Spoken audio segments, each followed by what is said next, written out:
किताब रोज़तुल अहबाब में मुअर्रिख ने एक अजीब व गरीब फैसले का जिक्र किया है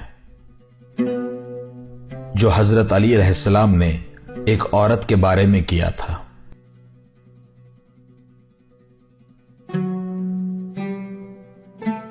वो कहते हैं कि 29 हिजरी हजरत उस्मान की खिलाफत का दौर था कि कबीला जहनिया की एक औरत को लाया गया। उस पर इल्जाम था कि उसने निकाह के 6 महीने बाद एक बच्चे को जन्म दिया है, लिहाजा सब ये कह रहे थे कि ये बच्चा जिना का है। तो हजरत उस्मान ने फौरी तौर पर उस औरत को संसार करने की सजा सुना दी।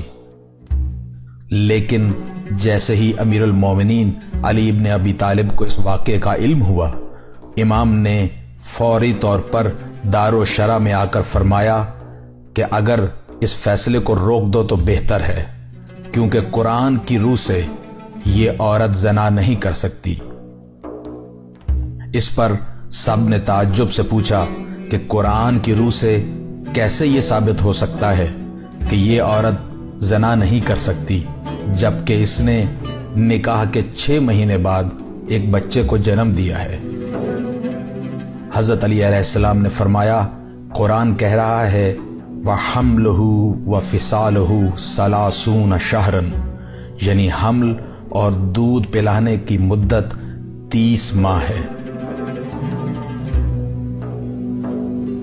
अब अगर तुम दूध पिलाने की मुद्दत मालूम कर लो तो तुम्हें हमल की मुद्दत मालूम हो सकती है। और कुरान की रूह से अल्लाह ताला ने फरमाया है कि माएँ अपनी औलाद को 2 साल मुकम्मल दूध पिलाएं। लिहाजा अगर 2 साल जिसके 24 महीने हैं वो 30 महीने से मनफी कर लो तो बाकी 6 महीने बचते हैं।